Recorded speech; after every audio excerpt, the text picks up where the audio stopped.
Vamos lá, minha gente, estamos aqui de volta para a nossa 7ª aula de História e Historiografia. Terminamos basicamente as questões que envolviam as temáticas que estão relacionadas ao processo religioso. Falamos basicamente 5 aulas disso, 6 aulas disso. A primeira aula foi uma aula de introdução, então falamos 5 aulas dessa temática, mostrando verdadeiramente de uma maneira mais científica e sociológica, desculpa a voz, tá? Tomei rouco, o que é a religião, ou quê? Fui no Rock in Rio, tá? Lady Gaga, não é Lady Gaga no Sangue Luz,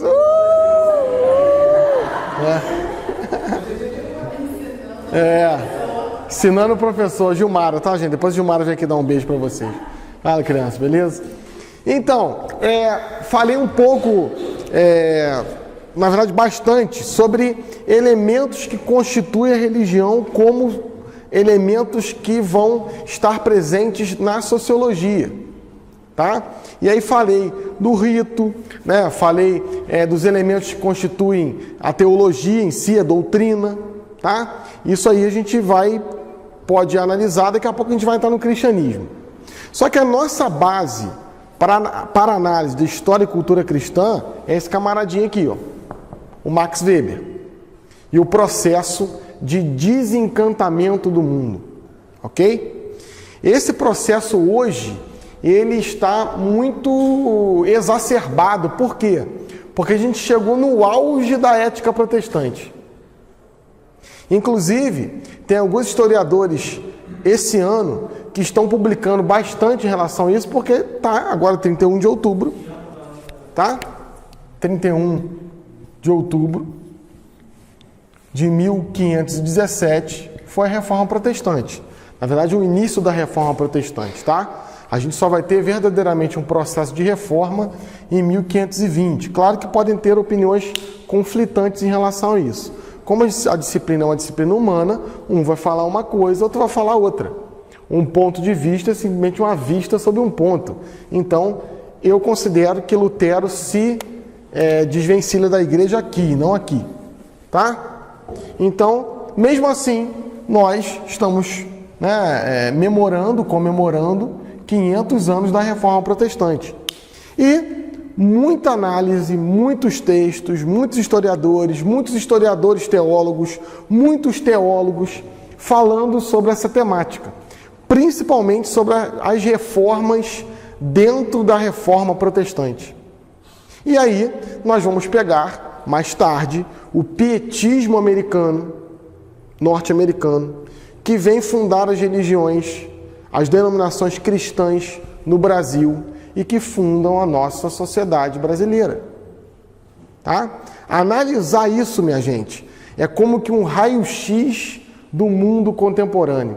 Não tem coisa mais clara do que você analisar a sociedade cristã ocidental pela ética protestante do Weber. Então agora a gente vai começar a entrar nisso de uma maneira bem tranquila, bem leve. Vou passar algumas coisinhas para vocês lerem devagar, para você que está também na disciplina à distância, também tu vai ter essa leitura, vou passar para você. Mas basicamente a gente vai começar a vislumbrar o que é isso. Qual que é o nosso cronograma de estudo? Tá? Mitologia religiosa, então esse é o nosso cronograma. Ah, Bruno, e o que você deu? Estava dentro do cronograma, lógico, mas era um introito, tá? Era uma introdução.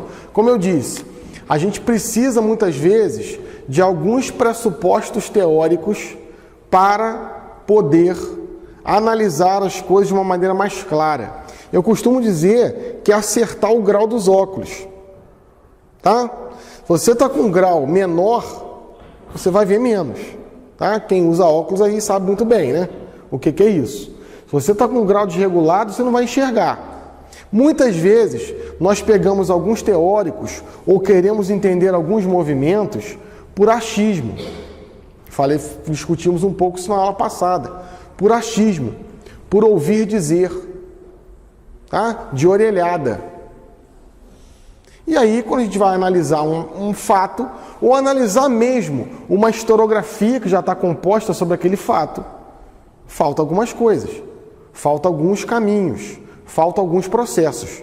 Então se faz necessário que a gente aborde a temática dessa forma que a gente começou. 5 aulas, 6 aulas falando sobre o que é religião. Para a gente ver o peso que isso vai ter na coerção social, gente. Porque uma coisa é eu falar da lei civil. Você pega lá Hammurabi, né? Daqui a pouco a gente vai falar disso. Hammurabi criou a primeira lei civil da Terra, Código de Hammurabi, 292 artigos, positivos e negativos. Só que qual que é o drama dele? Tá? Quando ele coloca o último ponto, ele se obriga, né? Tal como eu na minha casa. Se eu crio uma regra, eu vou ter que me obrigar. Logo assim que eu casei, falei, olha, vamos fazer o seguinte. Lá em casa tem uma escadinha, né? Tem uma portinha assim. Eu falei, olha, a partir de hoje, nós vamos deixar os sapatos aqui na porta e vamos entrar sem sapato na casa. É um hábito muito bom, tá? Porque você não leva a sujeira que você carregou o dia inteiro, né, no seu sapato. Aí a Rafaela, que me conhece já há 10 anos, falou assim, tu não vai conseguir não. Dito e feito. Eu às vezes faço e às vezes não faço. E quem me repreende geralmente? Não, o João que tem 10 anos. Tá? Pai, tá de sapato, hein? Tô te filmando, hein? Ó, que eu criei uma regra. Agora, uma coisa é uma regra civil. Se eu coloco um peso religioso nessa regra, se eu falo só, olha, se você entrar de sapato na minha casa, vou te jogar uma maldição. Vou transformar você em mulher e passar pimenta no seu batom. Quem falava isso? Ninguém? Beto Carneiro, vampiro brasileiro. Ninguém lembra disso? Todo mundo nasceu aqui. Pessoal, aqui tudo nasceu na década de 90, 2000, tá? Você que está em casa, que tem a minha idade, lembrou lá do Beto Carneiro, vampiro brasileiro. Então eu coloco isso um peso religioso. Isso são os 10 mandamentos, tá? Não é simplesmente um delito civil. É um delito civil com uma pena eterna. Olha isso. Eu estava discutindo essa semana com um senhor que eu conheci lá em Três Rios, discutindo no bom sentido, trocando ideias mesmo, e ele me perguntando o que era uma alma espiritual. Porque ele leu lá no livro da Gênesis, no livro da criação, que nós somos uma alma vivente. Eu falei, pô, mas olha só, se nós não tivermos um invólucro, essa alma fica uma alma o quê? Penada, tendo pena. Tá? Então nós somos alma, espírito e corpo. Isso quem inventou não foi o judeu, quem inventou foi o grego. E o cristianismo foi e copiou isso. Tá? É interessante que, para a doutrina espírita funcionar, tem que ter uma concepção grega e cristã de alma, porque senão ela não funciona. Olha que interessante. Como as religiões estão altamente imbricadas. Sem a concepção de alma imortal cristã, o espiritismo não funcionaria, entende? Olha que interessante. Uma coisa está atrelada à outra, tá? Então a gente vai falar um pouco de mitologia religiosa, tá? De monoteísmo judaico e de sistematização do monoteísmo. Aqui vai acontecer verdadeiramente o processo de desencantamento do mundo. E isso, gente, é fantástico. Eu não estou falando que isso vai mudar a tua visão historiográfica, eu não estou falando que isso é a melhor análise da história que existe, não. Eu estou falando que isso é mais um recurso, mais uma lupa, mais um instrumento para que você possa verdadeiramente analisar o mundo contemporâneo. O Mark Bloch vai falar que o historiador não pode se ater ao passado, porque ele não está no passado, porra. Ele está no presente. Claro que o passado tem que nos dar alguns subsídios. Do latim subsidium, ajuda, tá? Mas aquela historinha de falar, eu entendo o passado para projetar o presente. Pô, isso aí, pelo amor de Deus. Isso aí é a história da década de 50. Agora não. Agora nós somos verdadeiramente magos do tempo. Devemos analisar o tempo e como é necessário cada vez mais. Nunca na história desse país, né, foi mais importante se estudar a história. A quantidade de merda que a gente escuta, desculpa o termo merda, não vejo um termo mais adequado, tá? A quantidade de besteira que a gente escuta, né, de extremos, né? Seja extrema esquerda, extrema direita, nazi fascista, é um negócio inacreditável, tá? Né? Coisa inacreditável. Por exemplo, polêmica que deu lá o negócio da exposição. Meu Deus do céu, né? As pessoas têm que, de vez em quando, tomar um remedinho, né? Ficar mais calmas, tranquilas, né? Não tem limite para a liberdade de expressão, não, gente. Existe limite para a liberdade de expressão? Não, não existe. Agora, nem sempre o teu bom senso é o teu crivo, né? Fala assim, não vou participar. Claro que está na Constituição Federal, na lei civil, que vilipendiar a religião do outro é crime. Aí sim Não, mais ou menos. Aí é questão de ponto de vista. É aquilo que eu falei, né? Da ritualidade. O que para mim não é nada, para o outro é tudo. É questão de bom senso. Mas, nossa, é um fla-flu, né? Eu já não aguento mais ouvir isso, gente. Como eu já não aguento mais ouvir coisa do Rock in Rio, meu Deus do céu. Né? As pessoas parecem que falam de acordo com seus micromundos, né? A religião também é um pouco isso. A religião vai querer sistematizar algo, e aí a gente vê a sistematização do monoteísmo, tá? Ela vai tentar explicar todo o universo a partir de um prisma. E aí quem vai tentar fazer isso principalmente é o Max Weber, no principal ensaio dele.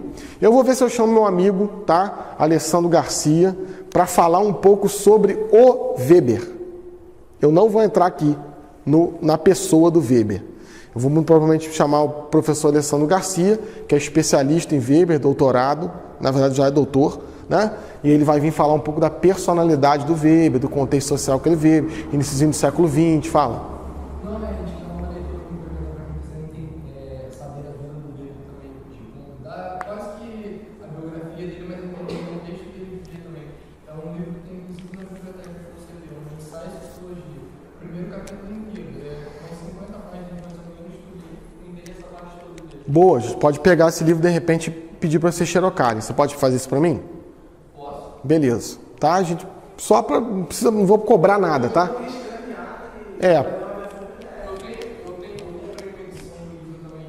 Ah, maravilha. Tá ok. Porque aí eu não vou pedir nada para vocês, tá? É só para você ter um material sobre a bibliografia do Weber. Eu vou pedir para o Alessandro também vir aqui numa aula, a gente vai gravar igual aqui, para falar um pouco sobre o Weber. Mas eu não estou interessado muito na pessoa dele, mas sim na análise que ele faz, que, na minha opinião, é uma das coisas mais geniais que eu já li. Weber é um dos autores mais complicados de se ler, né? A gente tem um amigo comum, né, o professor Antônio Flávio, que fala que é uma das leituras mais difíceis que ele já fez. E é o Antônio Flávio Barbosa Moreira, né? Um dos grandes baluartes da educação nacional, né? Então vamos lá. A gente vai ter aqui, verdadeiramente, o processo de desencantamento do mundo, que é o nome do nosso slide, tá? O desencantamento do mundo, tá? E vai acontecer nesse processo. O judaísmo vai dar a possibilidade disso aqui, da ciência. Bruno, você está falando que o judaísmo criou a ciência? Não. Eu estou falando que o judaísmo dá a possibilidade. Porque quando eu desencanto o mundo, eu posso analisar as coisas tal como elas são. No mundo encantado é um mundo blindado. É um mundo que não tem brecha para você analisá-lo. Tudo é mágico. A gente vai ver isso daqui a pouco, tá? E aí vai começar a acontecer uma sistematização ainda maior do monoteísmo. Eu vou ter um Deus, pessoa, essa pessoa vai estar dentro de uma instituição extremamente organizada e hierarquizada, tá? Eu vou ter uma ética protestante a partir da reforma protestante, e aí a gente vai analisar a reforma protestante de uma maneira sistemática. Falar que a reforma protestante é uma reforma religiosa, um professor de ensino médio pode falar uma porra dessa. Tá? Agora, um estudante de história que está se debruçando sobre essa temática não pode falar um negócio desse. É uma reforma religiosa também. E outra coisa, né? A gente pode começar aqui a mudar a nomenclatura. Aproveitar que estamos em júbilo, tá? Não no sentido de alegria, porque para mim a reforma protestante, como cristão católico, é uma chaga, é uma ferida, tá? Para mim, nesse período, os cristãos se dividiram. E a gente tem duas igrejas, mas quem se dividiram foram os cristãos. Eu não consigo, os cristãos protestantes, cristãos católicos, não. Os cristãos se dividiram. E isso não pode ser bom, tá? Agora, as implicações disso. Agora, qual concepção de reforma que temos? A gente vai ver um pouco aqui. O que é uma reforma? Vai, gente, tô rouco pra caramba. Ajuda o tio. Reformulação. Rafaela, vamos reformar essa sala? Vamos. Quem tem ideia para reformar essa sala? Fala. Eu acredito que a gente possa tentar de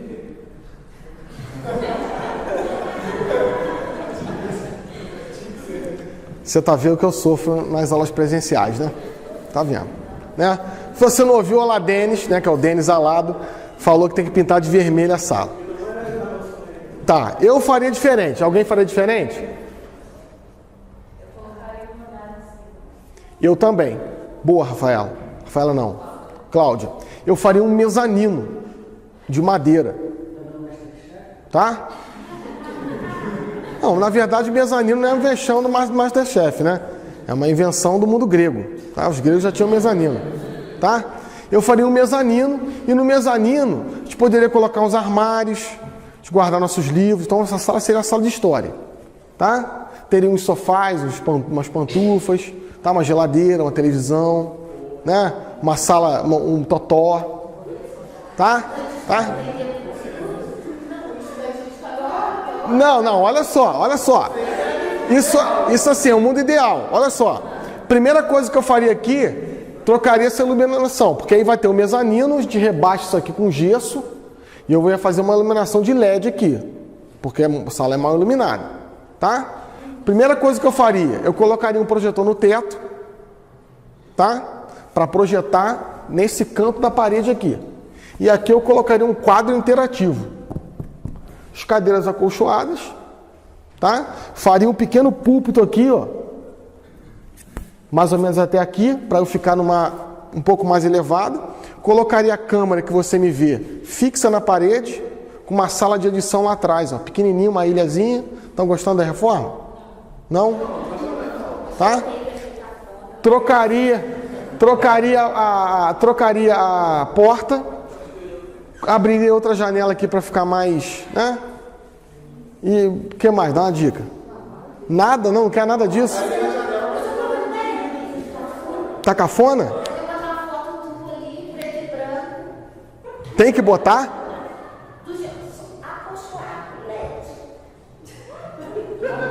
Não dá? Tu quer uma coisa rústica? Tá cafona? Então tá, desculpa.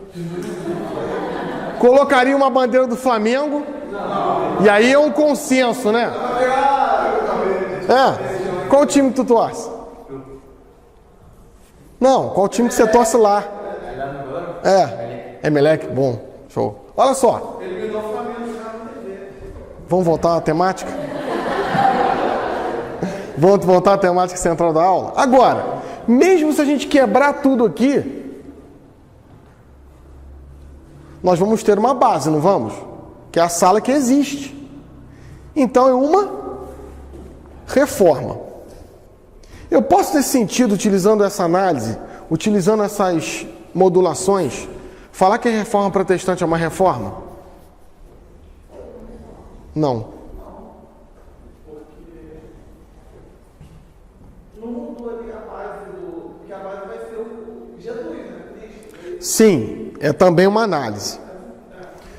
Se você faz uma pergunta mais macro, olhando de cima, Mas Lutero criou uma outra coisa.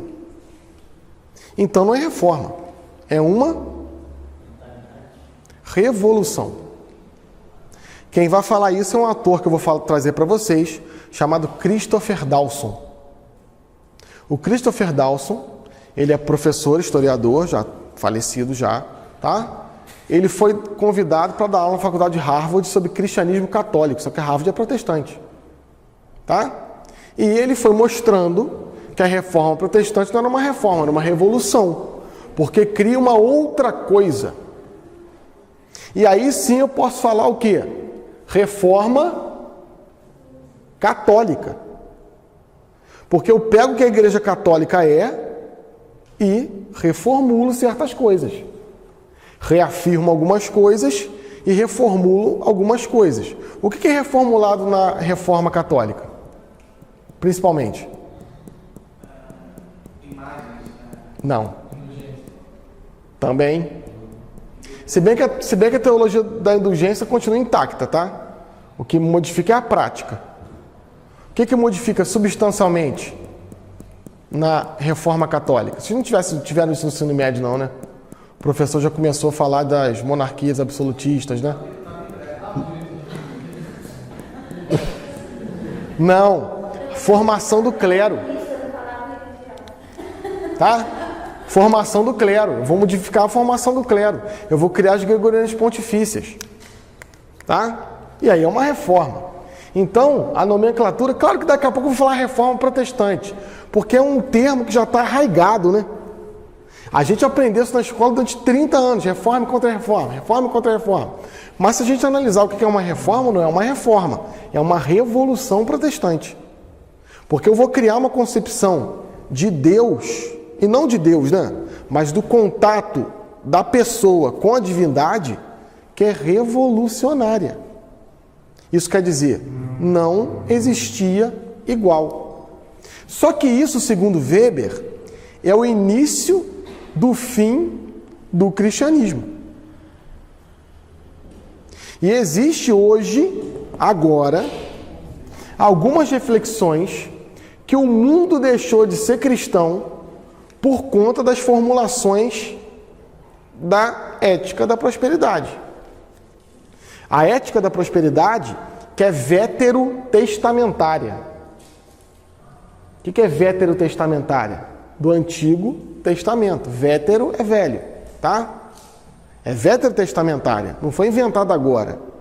E hoje tem uma publicação muito grande que as igrejas protestantes, principalmente nos países que afundaram, não são mais cristãos.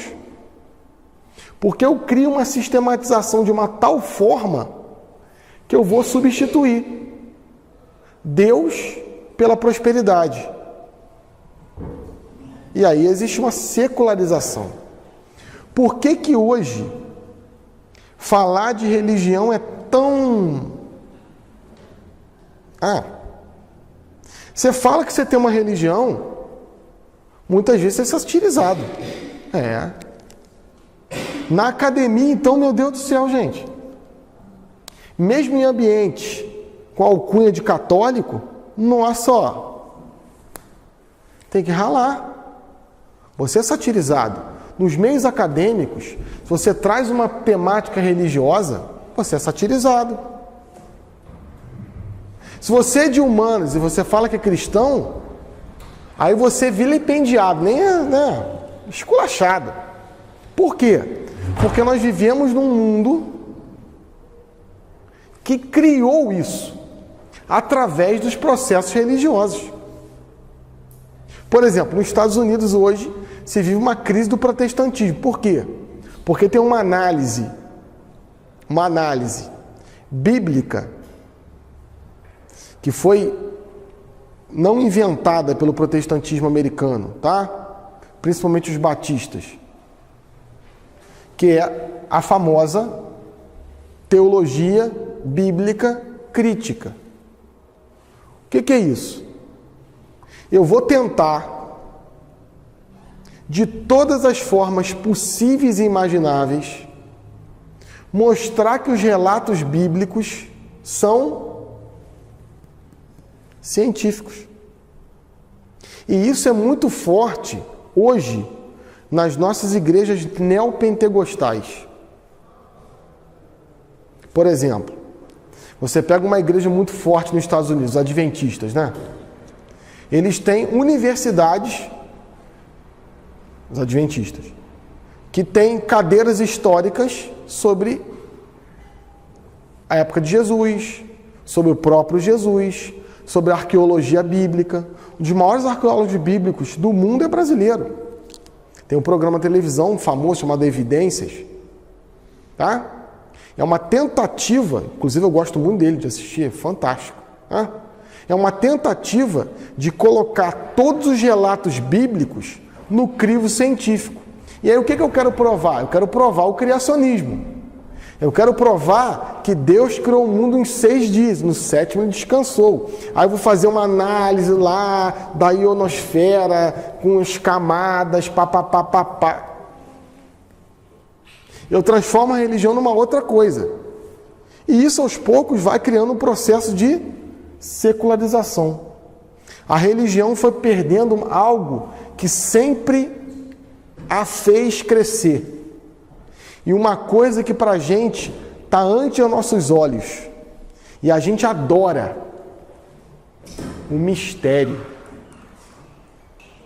O mistério. Tá?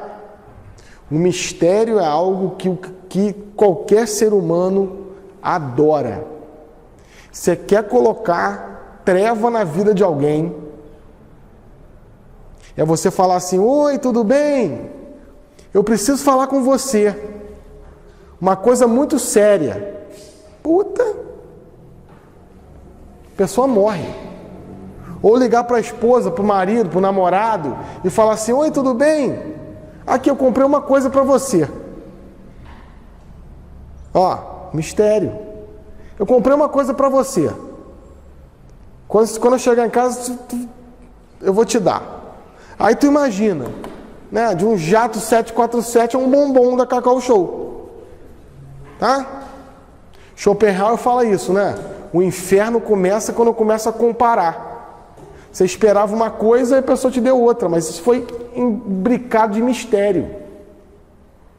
Então a religião foi aos poucos perdendo o mistério e aí se secularizando. O que é secularização? Século. Saiu do seu tempo próprio e está no mundo secular, literalmente. Tá? Tá no mundo, tá no tempo presente e não mais no tempo dos seus fundadores. A igreja foi se adequando ao século, a sua mensagem. Por que a igreja católica, de certa forma, é tão perseguida? O grande bode do expiatório da humanidade, né? Uma vez eu estava numa palestra, acontece para vocês, eu acho. Que não CP. Não, não queria CP, não, vou falar no Japão. E aí a professora começou a falar, papai, tu sabe como é que é o professor de história, né? A possibilidade de ser, né, um anticristão militante é 90%, tá? Porque assim, nada contra a pessoa não ser cristã, tá? O problema é quando a pessoa pega uma bandeira de militância dentro da Universidade Católica, pô. Tá? E a professora militando lá, não, porque nós podíamos estar muito avançados, porque na Idade Média, por exemplo, Hobsbawm mesmo fala que a Idade Média era das trevas, né? Pô, o cara não pode falar uma porra dessa. Nem podemos falar que a Idade Média é uma era de luzes. Tá? Tem trevas e luzes. Às vezes concomitante, né?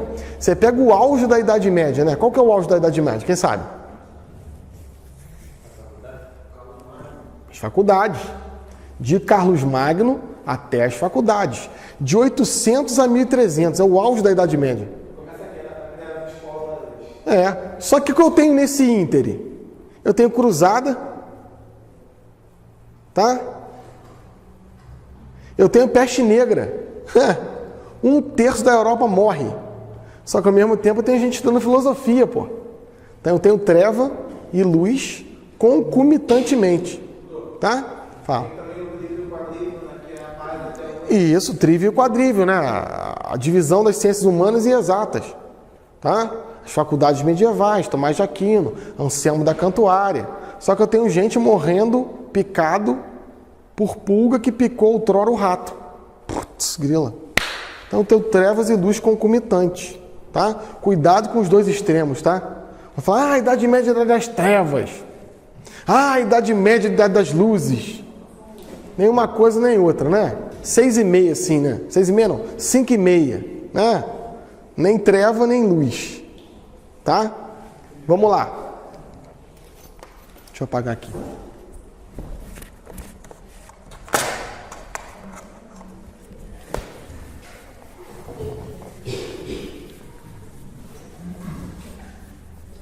Então, assim, a gente vai analisar bastante a Reforma Protestante com esse prisma não religioso, tá? É muito complicado. É muito complicado quando a gente tenta estudar sobre religião. Eu falei isso essa semana. Quando a gente tenta estudar religião, basicamente com as nossas experiências de igreja. Cara, isso é um desastre. Tá? Então, por exemplo, eu sou candomblecista. E eu vou querer explicar o candomblé a partir das práticas que eu tenho no centro que eu frequento. Putz, isso é terrível. Eu sou católico.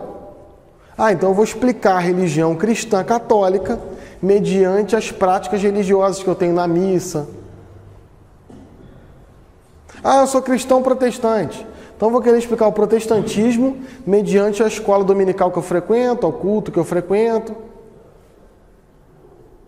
Porque explicar religião não é explicar o seu foro íntimo, não é explicar a sua vida de piedade, é explicar o que a religião faz com a pessoa e com a sociedade. E aí geralmente a gente tem que estar onde?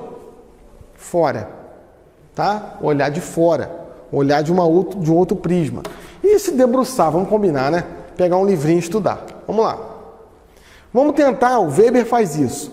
Quem vai fazer essa evolução histórica, quem vai fazer esse molde historiográfico, não é o Bruno, quisera eu, né? Quem está fazendo isso aqui é o Weber. Ele vai explicar que existia um mundo antigo, que esse mundo era politeísta. Nós temos, né, você que está em casa, você que está me acompanhando pelo meu canal no YouTube, nós temos, de 150 mil anos atrás a 8 mil anos atrás, tá? O Neolítico. Na verdade, o Neolítico começa 2 milhões de anos atrás. Para cá é o Páleo. Ok? Páleo velho. Tá? Qual que é a característica principal do Neolítico? Tá? A invenção da administração do fogo. Por que é a invenção da administração do fogo? Porque o homem não inventou o fogo. Quem inventou o fogo foi a natureza. O homem aprende a administrar isso de uma maneira artificial. E isso arrebenta com a boca do balão. É a maior revolução tecnológica da história da humanidade. Isso acontece por volta de 2 milhões de anos atrás. E isso vai possibilitar que eu e você, tá? Eu e você estejamos aqui dessa forma agora. Porque se não fosse isso, nós estaríamos preocupados agora no que nós iríamos beber e comer. Tá? De 2 milhões de anos atrás a 150 mil anos atrás, o homem ficou tal como nós somos agora. Oi? Sim, depois do fogo, né? Tá? Aqui que vai ser as técnicas agrícolas. Daqui para cá. Tá? A agricultura é aqui. Né? E aí o que acontece?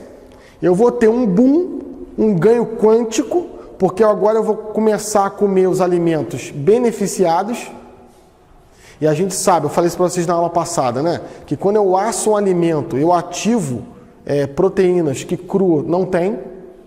Tá? Por isso que quem não come carne, né? Não come proteína bovina, muitas vezes tem que comer alguns nutrientes específicos para poder fazer uma reposição, tá? Nutreica, né? Dos nutrientes. Depois eu vou ter aqui as primeiras cidades, as primeiras civilizações. O homem já tinha religião, gente, aqui, ó. E era um homem que não era como eu e você. Era um homem primitivo. Era um homem primata, capitalismo selvagem. Né? Também é uma piada da década de 80, né? É uma música, né? Homem primata, capitalismo selvagem. Uma piada, né? Pô, Bruno, mas peraí. Por que um homem demorou 150 mil anos para fazer uma cidade? Ó, e a gente vai ter aqui o Egito. Porque aqui, meu amigo, tá tudo gelado. Aqui eu tô na Era do Gelo. O homem é o maior sobrevivente da Era do Gelo. Tá? O homem é um grande sobrevivente das intempéries naturais. Nós vivemos num planeta, minha gente, que é programado para matar a gente. Para matar. Se não fosse a tecnologia que o homem inventou ao longo do caminho, a gente morreria. Por exemplo, nós temos uma sola de pé artificial. Eu tenho uma pele artificial, que quando esquenta, eu tiro. Quando esfria, eu coloco uma pele mais grossa. E assim sucessivamente. Eu invento uma tecnologia que é essa aqui. Você que está em casa não está vendo, eu estou abrindo e fechando a porta. Isso aqui parece muito primitivo, e é. Mas, gente, isso aqui nos dá uma possibilidade de segurança tranquila, né? Sua mãe não fala assim, você trancou a porta? Olha, pensa aqui na caverna. Esse homem de 150 mil a 8 mil, e até mesmo a 2 milhões, ele já tinha arquétipos religiosos. É lógico. O que esse homem cultuava? Ele cultuava, como eu já disse para vocês, os fenômenos da natureza. Que depois, com a filosofia, nós vamos estudar as ciências da natureza e vamos perceber que isso não são deuses. Por isso que a filosofia é o fim do mito. E é por isso que o nosso tópico aqui, ó, é a mitologia religiosa. Quando eu explico algo cientificamente, eu desvelo o mito. Os fenômenos naturais eram divinizados. Só que depois, com a filosofia, com Tales de Mileto, com Arqué, eu vou subdividir as ciências da natureza, física, química e biologia, vou dividir a natureza em reinos e vou perceber que os fenômenos da física são... perdi a palavra. São ativados por elementos da química dividido em reinos biológicos. E aí o trovão não deixa mais... não deixa de ser Deus. O sol deixa de ser Deus. O som, a luz, a terra, o trovão, a água deixam de ser divinificadas. E aí é o fim do mito. Mas isso vai demorar, gente, muita coisa. Agora, o que é mais fantástico, que mesmo nas religiões de 2017, as mais complexas e intelectualizadas, nós usamos arquétipos religiosos de 2 milhões de anos atrás. Porque a religião não é externa, a religião é interna. Quando você fala que você usa água para se purificar em diversas religiões, esse cara usava água para se purificar religiosamente. Tá? Quando você fala que você usa o sangue para fazer sacrifícios, esse cara fazia sacrifício de sangue para agradar os deuses.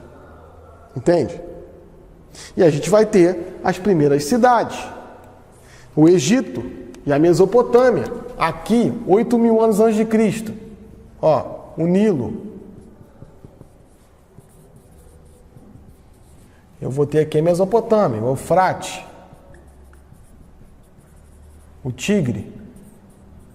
Ó, você que está me acompanhando pelo meu canal no YouTube e na plataforma EAD, eu estou dando exatamente essa disciplina para você no segundo período. Ó. Aqui É o famoso crescente fértil. Aqui nasceu a sociedade ocidental. Esse camarada aqui era politeísta. Muitos deuses. Muitos deuses. Tudo era divino. Deuses, aí a sacada do Weber é a seguinte: como é que ele vai explicar isso? Como é que era a relação dos deuses da Mesopotâmia, dos deuses do Egito, dos deuses do mundo neolítico com o ser humano? Isso é genial. Ele vai falar o seguinte: olha, no politeísmo, deuses e criaturas são iguais. Ó, não existe diferença enquanto ser. Por isso que isso aqui é possível. Eu sou um deus no Olimpo. Tá? Eu sou lá Poseidon. Tá? Não é Poseidon porque não tem acento em grego. Tá? Eu sou lá Poseidon. Ou Poseidon. Tá? E eu fico lá apaixonado, me transformo em homem e nasce o Percy Jackson. Por que isso é possível? Porque Deus e criaturas são idênticas. E os deuses têm atributos humanos e divinos. Isso é muito interessante quando você pega a Bíblia no Antigo Testamento. Existe uma purificação politeísta na Bíblia, né? Você pega a disputa do profeta com o Baal, né? Os profetas de Baal. O nosso Deus é maior que todos os outros deuses. Pô, você fala que o nosso Deus é maior que o outro, significa que existe o outro. Essa purificação monoteísta na Bíblia cristã, judaica, só vai acontecer com Davi e Salomão. Os salmos de Davi vão purificar literalmente o politeísmo. Mas o judeu, no início, também era muito politeísta. Muito. Você pega os escritos bíblicos originais, isso quer dizer, os primeiros escritos, os escritos de Moisés, os escritos de Josué, os escritos de Judas Macabeus, tá? São escritos politeístas, que eu coloco uma primazia no meu Deus. Porém, se existe uma primazia, se existe o primeiro, quer dizer que eu não sou o único. E isso vai aos poucos se purificando, tá? Ó o Egito. E aí vem o monoteísmo judaico. E a gente vai parando por aqui, tá? Vou terminar o monoteísmo. Qual que é a sacada do monoteísmo? Eu tenho um Deus, que é diferente das criaturas. Olha. Gente, isso vai basicamente... Não precisa guardar o material não, peraí. Pô, não pode falar que a gente já está acabando, que vocês ficam igual a sexta série, né? Ó, Deus, um Deus, diferente das criaturas. Cara, isso cria um mundo de possibilidade. Que vamos colocar que eu fui lá no Rock in Rio. E aí cheguei lá no show. Fala um cara que estava no Rock in Rio aí. Timberlake. Tá. Aí eu tô lá. Aí eu começo a tomar uns biril. Ó. Bebendo. Aí eu começo a passar mal. Aí eu chego em casa, meio bêbado. Só que eu moro lá na Mesopotâmia. O Rock in Rio foi lá na Babilônia. Tá? Rock in Rio, Babilônia. Tá? E aí eu chego em casa, minha mãe... você tá passando mal? Tô embriagado. Tô doidão. Minha mãe vai lá no jardim dela, pega umas plantinhas. amassa plantinha lá, o boldo, e te dá. Aí tu toma, passa mal, vomita, daqui a meia hora tá bom. Quem me curou aqui? Oi? Não.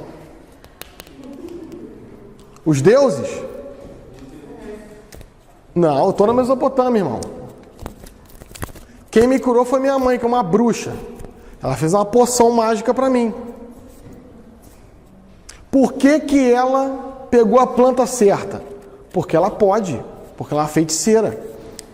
Tá? Uma deusa, uma feiticeira. Ela tem o poder. Ela é um mago. Quem é o mago? Mago é aquele que tem um poder dado por outrem para fazer intervenção na vida natural. Lá o Merlin, né? Quem deu poder ao Merlin? Mas ele tem um poder. Se eu pegar água e fizer assim, não vai acontecer nada, e o Merlin? Pô, meu Deus do céu, um furacão. Ó. E aqui? Aqui eu vou descobrir que o boldo tem uma propriedade química. Ó. Só que antes não era possível. Porque só minha mãe podia pegar a planta. Só minha mãe podia entrar naquela cachoeira. E se eu entrasse na cachoeira, eu tinha que pedir o quê? Licença. Exatamente como as religiões afro-brasileiras hoje. Entende? Porque a natureza é uma divindade. Se ela não é uma divindade, ela pertence a uma divindade. Gente, um dever de casa para você no final de semana, tá? Você vai ver o filmezinho, tá? Anota aí. Avatar. O que é o filmezinho Avatar? É o monoteísta versus politeísta. O cara chega num lugar, num planeta, que tem uma árvore, que tem um minério lá, bilionário, que vai salvar a humanidade. Eu sou monoteísta. O que a árvore é para mim? Nada. A árvore é uma criatura divina. Só que se eu sou judeu, Deus é um e vai existir uma hierarquia das criaturas. Aonde está a hierarquia das criaturas? Na Bíblia. Maktub. Tá? O homem está no topo. Como é que é o relato bíblico? Deus criou todas as coisas e viu que era bom. Criou o homem e viu que era muito bom. E disse para o homem nomear os seres vivos. Quem deu o nome para o teu filho, para tua filha? Por quê? Porque tu é o pai. Porque tu é o pai. Né?